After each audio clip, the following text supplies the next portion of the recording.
Nous avons couvert l'actualité de ce jour, qui est précisément pour nous, c'était de expliquer davantage à notre peuple les tenants et les aboutissants de la pétition salvatrice et nationaliste pour établir une assemblée constituante afin de pouvoir stopper la guerre et redéfinir les modalités de notre vivre ensemble. Le président de la République, évidemment, a entrepris une série de meetings populaires. Le premier était à Kisangani, il a renchéri avec le meeting populaire de Lubumbashi, où il a affirmé haut et fort que l'ordre établi, l'ordre constitutionnel actuellement établi ne sert pas les intérêts du peuple. Et que pour cela, il faut changer cet ordre institutionnel établi.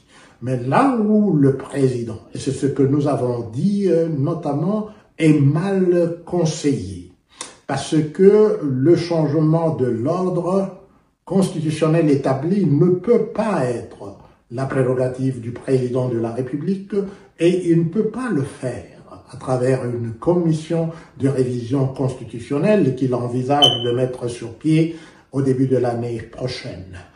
Remettre en cause l'ordre institutionnel établi est une activité qui ne peut être faite que par le souverain. Chez nous, on a l'habitude de dire le souverain primaire. Non, le peuple qui est souverain.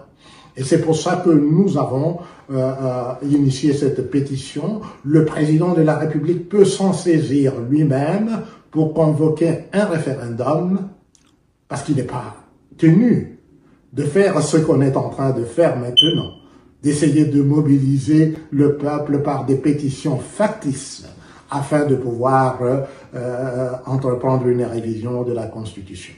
L'article 218 de la Constitution est très clair là-dessus.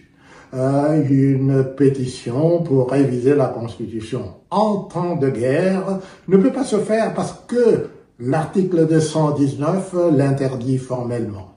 Et donc, si le président de la République et ses conseillers doutent de la validité de l'interprétation que nous faisons de l'article 219, il faut saisir la Cour constitutionnelle, qui a, en vertu de l'article 161 de la Constitution, l'autorité d'interpréter la Constitution. Donc voilà un peu en résumé ce que nous avons discuté. Quant à l'économie de la pétition, elle est longuement détaillée dans la pétition elle-même, dont la lecture intégrale a été faite.